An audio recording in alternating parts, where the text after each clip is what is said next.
Hey, what's up? This is Joe. This video is going to give you an unconventional look at the 2025 Sturgis Motorcycle Rally. For a split second, I felt really important holding this thing. Showing up before the crowds and riding some of the best roads. Camping for free in the Black Hills Nat'l Forest. Meeting up with other like-minded vagabonds. Working the rally.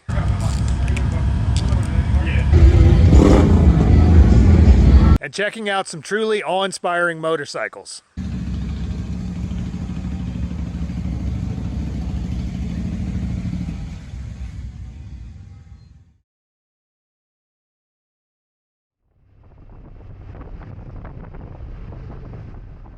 After riding around the western United States for the last couple of months, I arrived in the Black Hills of South Dakota.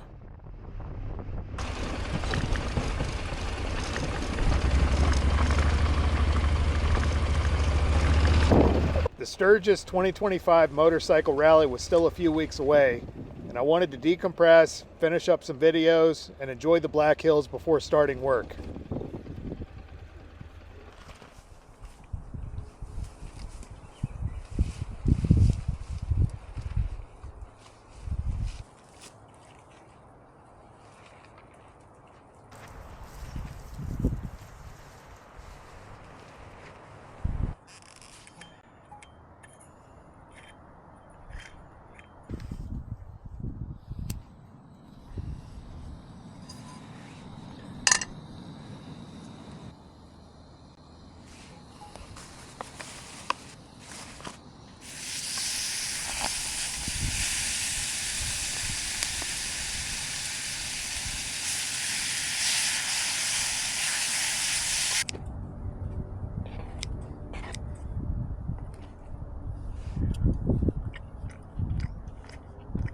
Best part of these lamb chops is this little round bone full of marrow.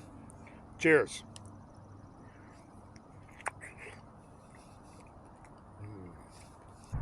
Not really crazy about the geometry of this tarp. As you can see, it's catching the wind coming in from that way, kind of like a parachute. I don't like it. Typically the wind's coming in from that way and it's not much of a problem. The issue is that I've got these two trees right there as anchor points, but nothing really in the middle. I'd like to make kind of an A-frame sort of a style where it's got a slope that way and a slope that way, and the wind can kind of pass under.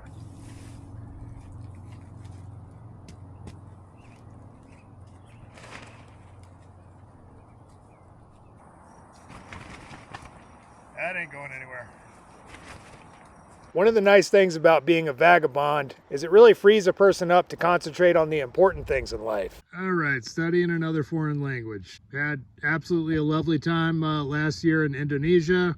All the people that I interacted with were just like absolutely ridiculously nice.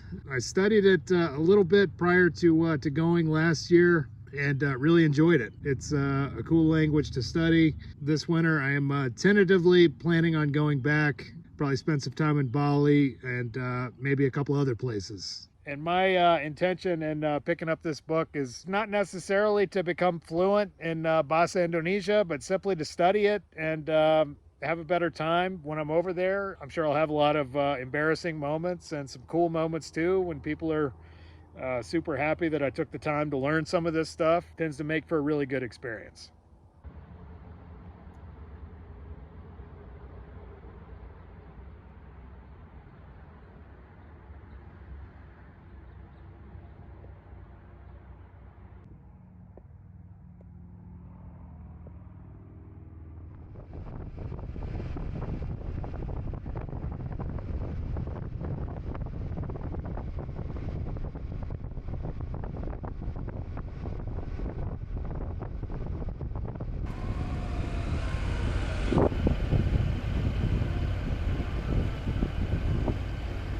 There's almost always something going on up here pretty much every weekend. This happens to be the Trans Am show. They got a couple of streets blocked off, nothing but classic Pontiac Trans Ams and some other stuff.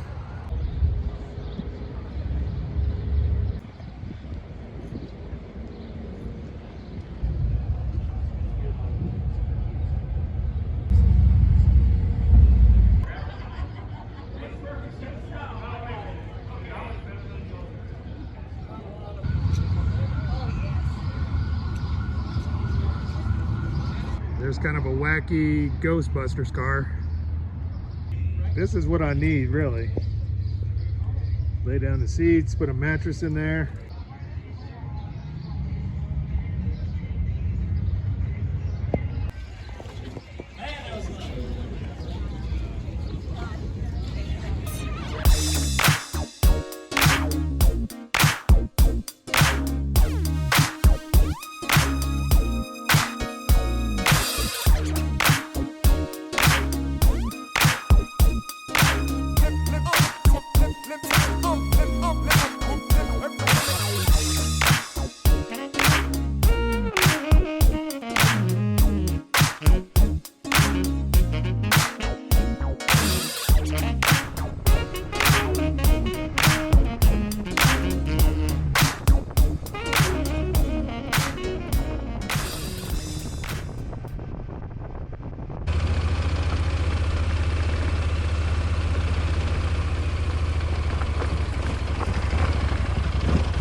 This is a cool little hike up in the Black Hills National Forest. And then you get to the pinnacle of this hill and you're sort of looking around 360 degrees. The road coming up here is a little rougher than I remember it. So they must have gotten a lot of spring rains. There we go.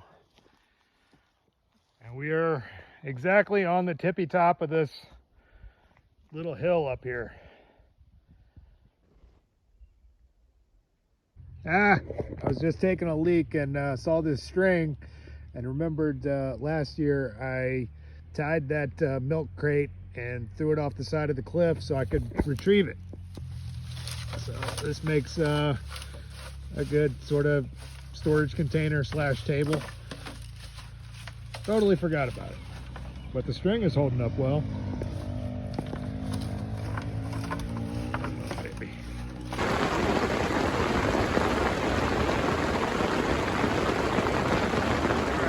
Time in the Black Hills, it's been insanely stormy, so much so that the dry creek bed has pretty much turned into a giant mud pit, which kind of makes it hard on me, especially rocking street tires and you know, a relatively heavy motorcycle with a lot of luggage on it. So actually it was so bad that a forest ranger just came by, sort of making the rounds and checking on everybody, making sure they're all right.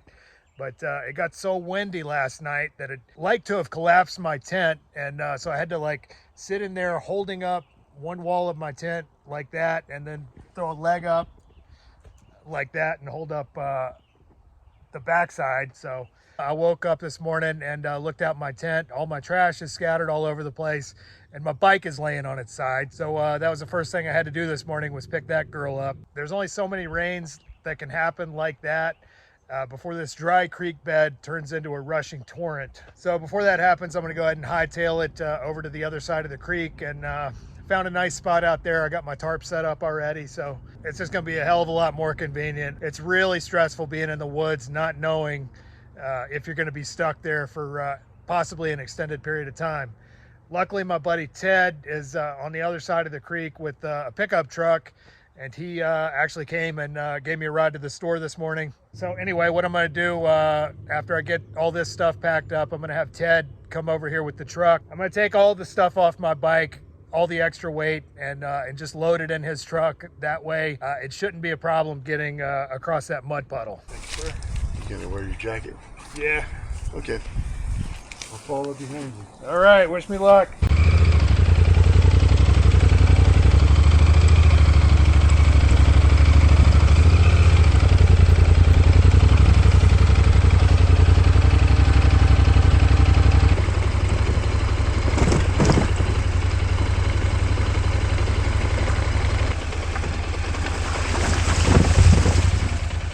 Crossing the mud wasn't nearly as bad as I thought it would be, and in retrospect, the bike would have handled a lot better had I left the luggage on, since my suspension was set up for the extra weight.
right, yet another rainy day in the Black Hills. Just kind of sitting here reading a book. Just finished this one, so this is going to be a little bit of Joe's book review. So this is a book that I really liked a lot. Nothing to Envy, Ordinary Lives in North Korea by Barbara Demick. I really devour anything I can get my hands on as far as North Korea. I just find it endlessly fascinating, the stories of people who've defected and been in the work camps and things like that. So it's essentially several stories that were told by a few different people who defected from this particular city in North Korea, Chongjin, I believe the name of it is. 100% sure I'm not pronouncing that right, but here you can see plenty of stellar reviews. It's a pretty well-known book, and I just like the way that it's laid out. You know, there we got some gorgeous North Korean artwork. General rule of thumb for me, if I see a map on any one of the first pages of a book, I'm immediately interested. This is the city where the people that were interviewed for this book all came from. And these are the 2 points that are the typical sort of points of defection. You got the Tumen River up there, which is a relatively small river, and but it's freezing cold for most of the year. So a lot of these people were telling stories about having to cross in the middle of the night, basically take off all their clothes, swim across, come out the other side into China, and just be absolutely freezing cold, and then have to hike it to a village on the other side of the border somewhere in here, and hope that they can find somebody that'll sort of take them in. All the characters in this book, I believe, eventually made their way to South Korea. Obviously, they speak the same language, albeit with a different accent. So you can understand if you're going to defect anywhere, you'd want to go somewhere you can speak your own language. But they all describe experiencing just almost a debilitating culture shock once they get to Seoul, South Korea, because it's nothing like anything they've ever seen. And I found it interesting that a lot of the defectors, if not most of them, actually end up wishing they had never left, even as horrible as it was in North Korea. And this book will definitely take you through some of the horrors, in particular in the 90s. They had widespread starvation. People were expected to work and not make any money.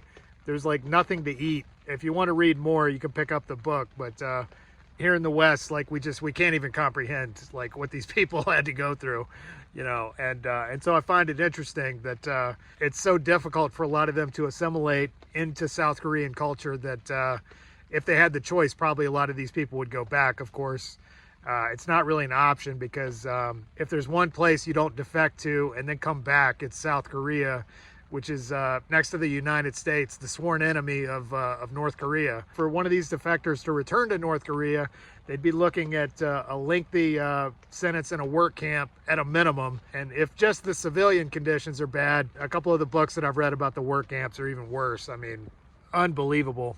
Before long, the motorcycle vagabonds began pouring into the Black Hills. So it is octane dependent though? Have you tried using 87? I haven't tried it. There we go. Just checking out Matt's awesome little stove right there. Runs 91 octane in it. So everybody's showing up now. And the landscape of the Black Hills National Forest is changing. Got Joe Sparrow right there. There's Cody, Ted. Ted got a truck, which has really come in handy for various applications, going into town when it's pouring down rain, that kind of thing. And it looks like somebody brought this sunshade out here, which is I'm sure nice. If anybody needs to work on their bike, roll it under here.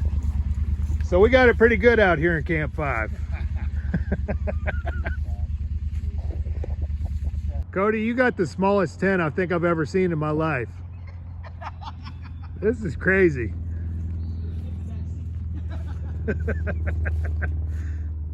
Good God. You got one of the biggest cars I've ever seen and one of the smallest tents I've ever seen. Oh, fuck. Jesus. Okay. That is a Kelty. Yeah, see? It's all snapped, so you can take that off. Okay. But there is more room in there than it looks. Dude, I might get one of these for my trip to Asia. This will There you be, go, it's yeah. easy to carry. Yeah, Yeah. fit it on a scooter. Easy. I mean, it's quick. I put it up in like 2 exactly. minutes. Because you just snap all these on there and the poles snap up. Okay, let's hold these out again. And then the back probably too, right? Yeah. Yeah, okay. Yeah. That's So cool, you get man. airflow through there. And then all the sides, they've got that. Huh, But I don't think, well, you can see it's still wrapped up from the factory. 3 years, I've never tied it out. 3 years? If the wind picks up, don't grab the hood.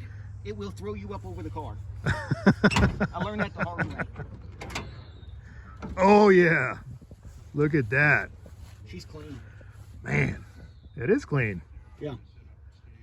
That's a big block. 400. That is a bad machine. And it's been running good for you? Oh yeah. Set the cruise at 85 and she'll go anywhere you want her.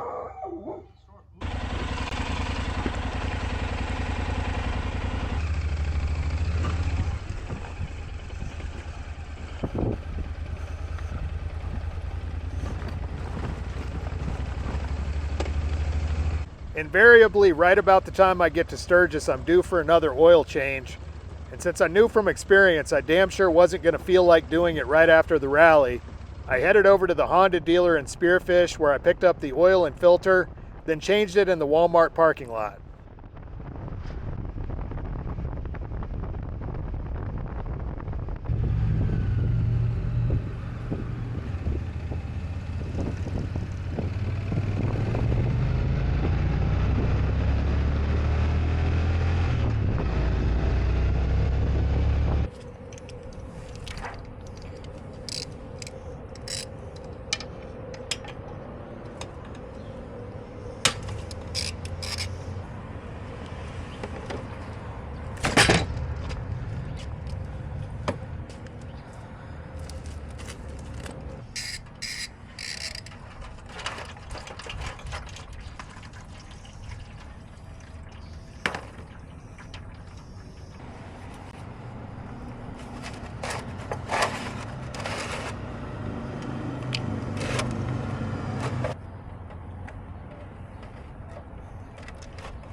All right, so I'm in the town of Spearfish right now. Just got my oil change this morning. This is the first nice day we've had in a while, and we're scheduled to set up here in a couple of days. So in order to get as much riding in as possible before I start working, I'm gonna go get some groceries and then head to Spearfish Canyon, which is probably one of the best rides in the northern Black Hills.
Setup day rolled around and I switched gears back into work mode.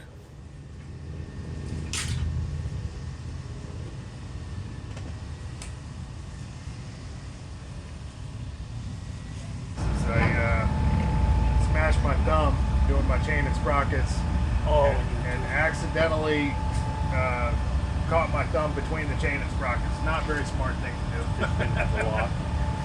I was putting on a rivet link. Oh, rivet link. And I just was in a hurry, and it was not fun. I shook it off like nothing happened. Oh yeah, I'm fine. I look down, it's dripping blood. Like,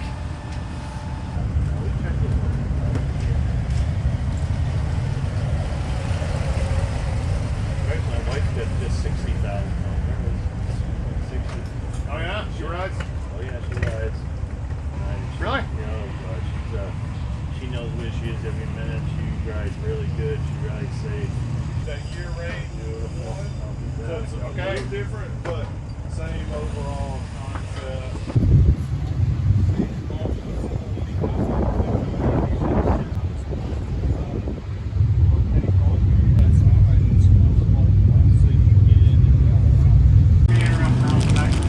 That way they can call you just in case. Right. We have people getting around there having a good time and forget all about us. Oh, I forgot my mic. Yeah.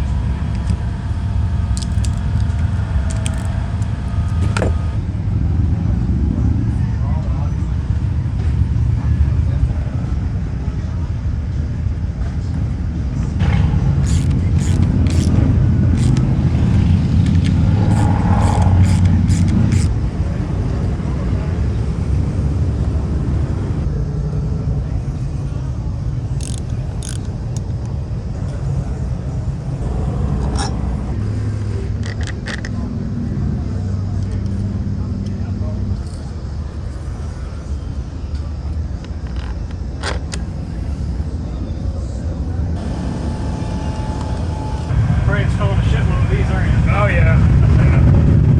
That's one of our most popular sellers. Yeah. Alrighty.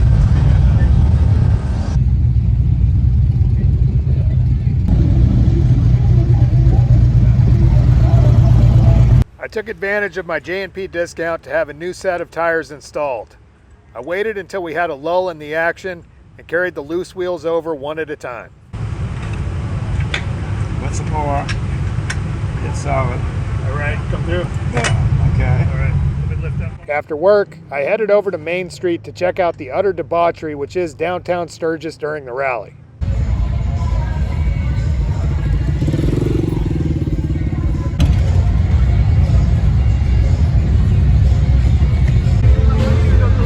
Your photos, are you guys okay to be on TV, right?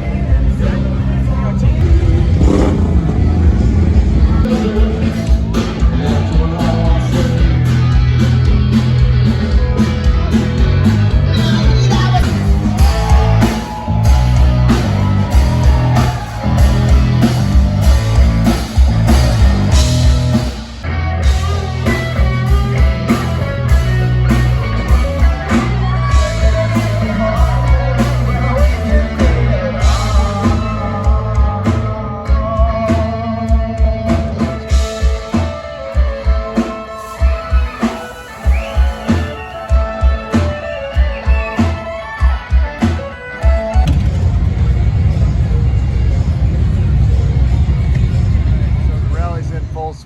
This is my humble abode inside the truck.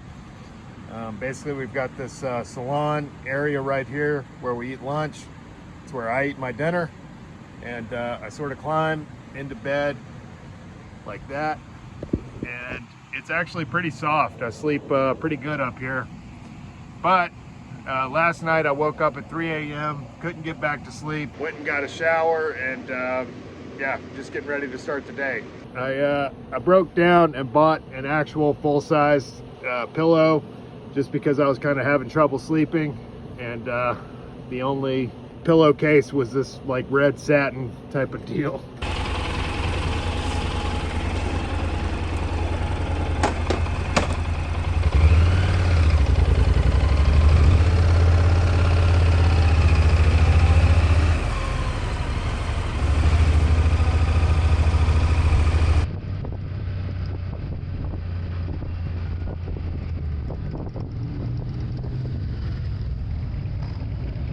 Obviously, I'm at the grocery store, just getting some water, a couple other supplies for the day. As you saw, I put on a couple of tires yesterday. I get a little bit of a discount from J&P, which kind of helps. That's Lizelle Street. Main Street is the next street over. So it's kind of nice. I tend to wake up really early and kind of get a jump start on the day. Sometimes I'll walk to the store. Today I wanted to ride and kind of break those tires in. Yeah, a little bit. Every year there's less and less of it left. They leave it out here.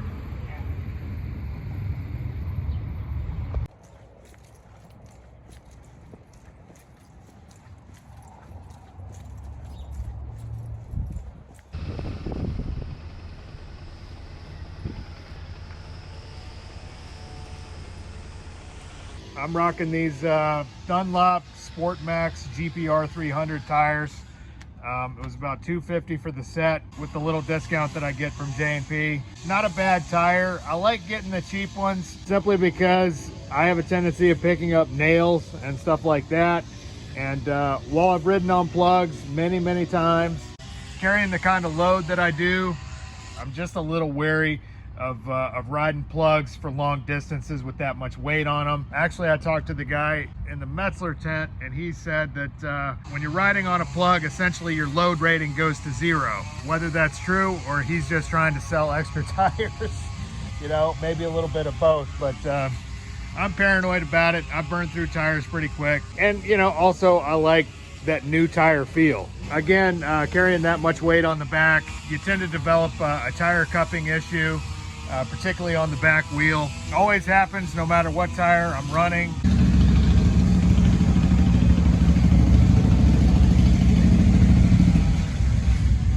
Okay, so we're out here. It's middle of the week.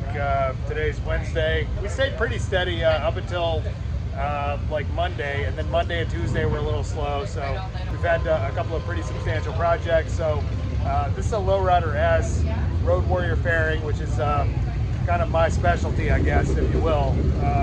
I don't even know how many of these I've done. Anyways, this is pretty simple. We're going to pull that existing fairing off and install our fairing with a headlight extension kit and a headlight shroud.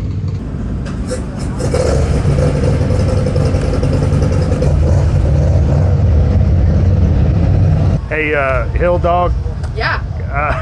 Did you hear me tell that story? Yeah, they said that's what they used to call you. I figured I was taking a chance and calling you that. Like, maybe it was. I'll answer.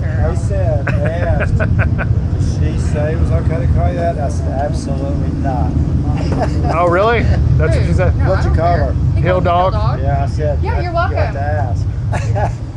That piece goes up into there. Yeah, it's the gray mounts. The mounts on the And then when the guy will take this ticket up to the cashier. That's what I'm fine. Go ahead and pay for it. It's all working out.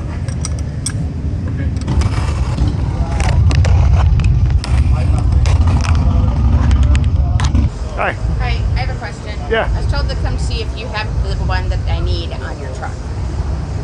Which one do you need? I need a 13-inch for a 2004 Softail standard. Or, yeah, standard. Do you already have a windshield on it? Yep.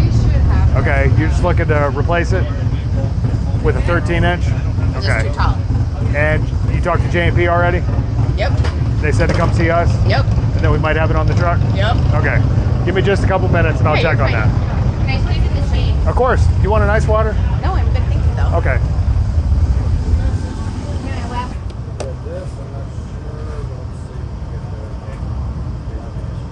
All right, my GoPro battery went dead, so basically this is it. This is the Road Warrior fairing on the Lowrider S.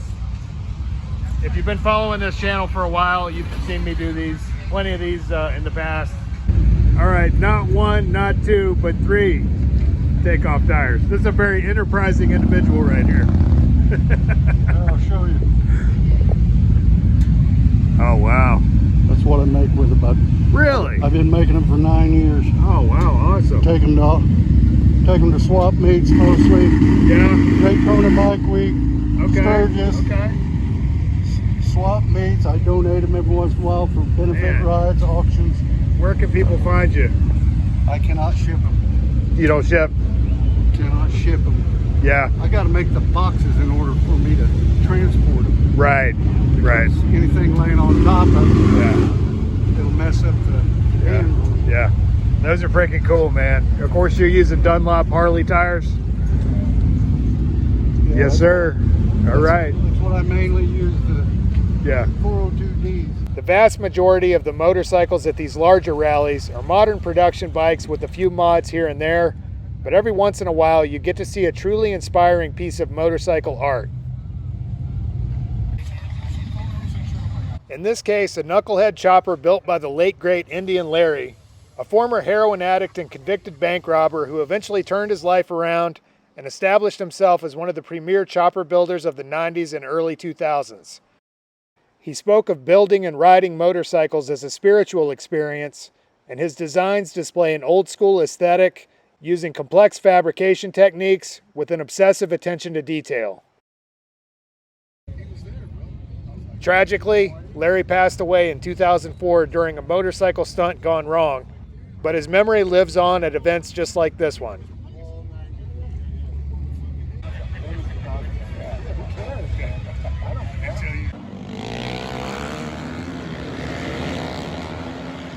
Earlier in the week, my boss scored us all VIP passes to the flat track races.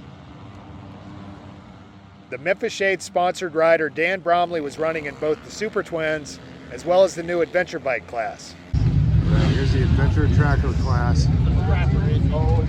Our man Dan Bromley, number 62. That's him on the pole.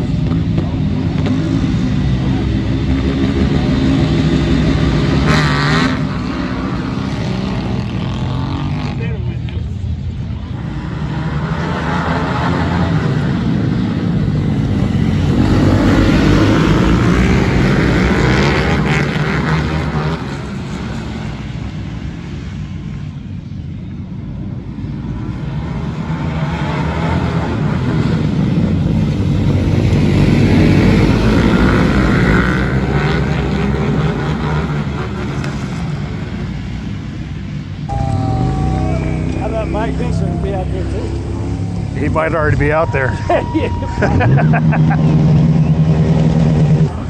My man. It's been a while. We got to win. Congratulations. Different kind of win, but same Just thing. riding around, weren't you? Yeah, buddy. Well, I kept looking up at the screen.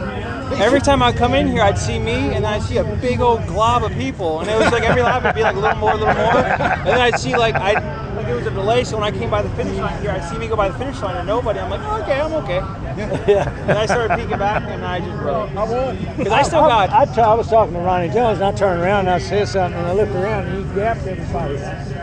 Well, see, on the start I do, and nobody else does. Heck yeah. Just don't tell everybody.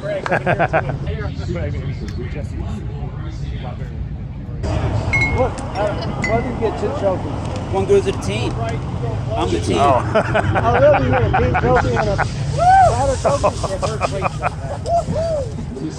You get to take that back to your office. It goes to my garage where I don't on need any trophies. I'm smart. What? You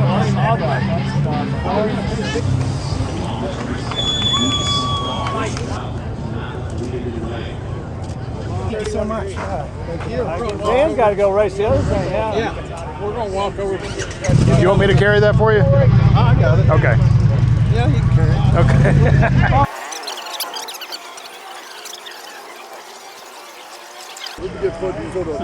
Hey, let me get a picture too. That was a hell of a fight. Here we go. Let's get it. You ready? Keep them out. That was fun. For a split second, I felt really important holding this thing. You are important. If you don't get the best start, you can make a living. Starting second is the number 3 bike, Briar Ballin, last night's winner, the winningest short track rider in AMT history. And on the pole from Massachusetts, Illinois, Esterson Racing, Yellow Mission AMT Super Twins. Night number 2, the Jack My Gypsy Short.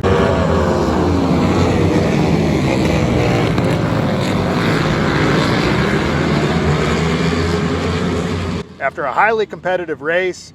Our man Dan came in 4th place on the 2nd night of racing in the Super Twins class.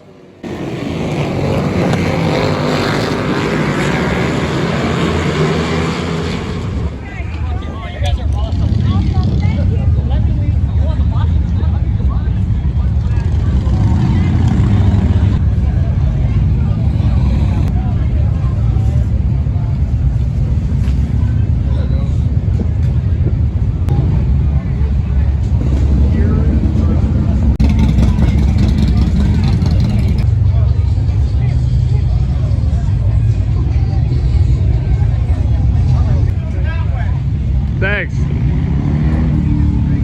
Start Yeah. off the day, who will it be? Not me. I get lost without my mom to hold my hand, Poor boy. What's happening, man? How's it going over here? Good. This is Dave. We commonly call him Crash. Joe. Nice to meet you, Joe. They call me Crash. Show 'em why, That's Crash. what he said. Yeah. Looks like a well-earned nickname. Well, 2 accidents in 2 months, 2 bikes gone. Oh. Yeah. I lost my road glide out on Nag's Head, got broadsided out there. And then we were in Pennsylvania coming down the hill. Yeah, I'm the lucky receiver of that one. Yeah. So, but I'm alive and I'm here, so Exactly. yay. Do you currently have a bike? No, I want one. Can't afford Oh, one. he's changing his tune now. I know. He's like, no bikes, no bikes, no I bikes. knew he I couldn't said give it next up. So year. he's a vagabond. He's going from a bike to a van. I bought a van just to recuperate for a while. You know, my ribs are killing me. You know, I just need to recoup. But you know, Get over that PTSD. I haven't even Yeah, been on a bike yeah. since the last one. It's been over 3 weeks. Yeah. So, yeah, the longer I'm off, The more you want. yeah, it really, I mean, You'll be most, back. Most people are like, yeah, no, I'm good. The longer I'm off a bike, the more I want to get back on one. Yeah, So. yeah. But I figure this time, I'm going to get a trailer for the van and I'm going to tow it most of the places.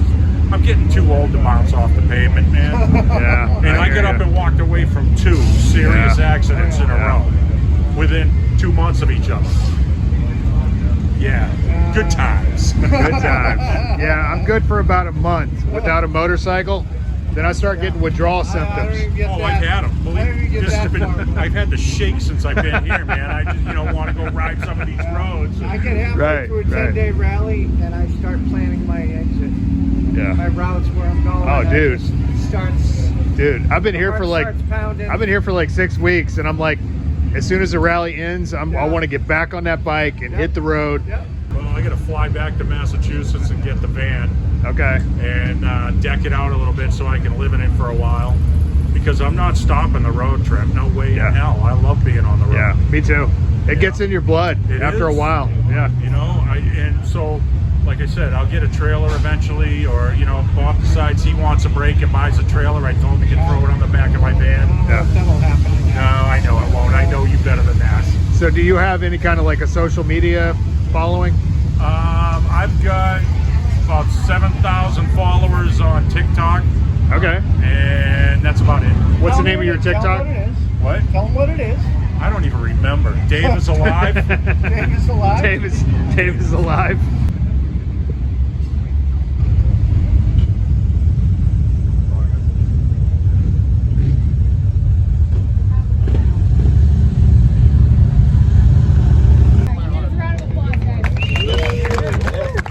Thank you over there. We appreciate that. So now we're going to start with some awards for the vendors that come to help us out. We got the first one we're going to do is welcome to the club for all the new people. We got Swicky. Come on in. Swiggy.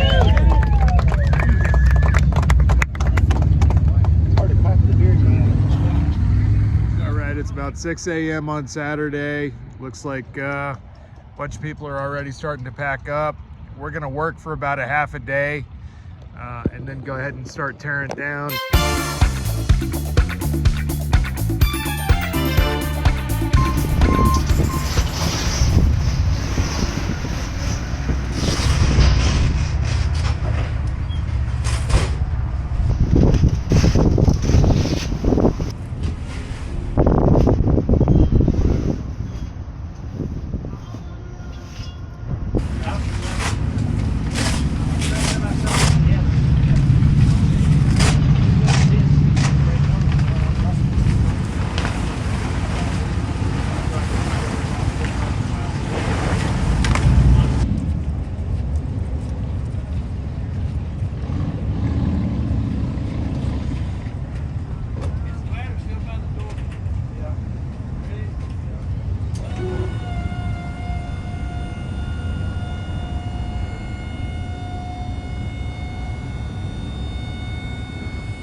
Well, another Sturgis in the books. Haven't really done a whole lot of riding aside from going to Belfouche occasionally and going out to eat with the guys. So I'm about to get on this beautiful motorcycle and do some riding. See you later.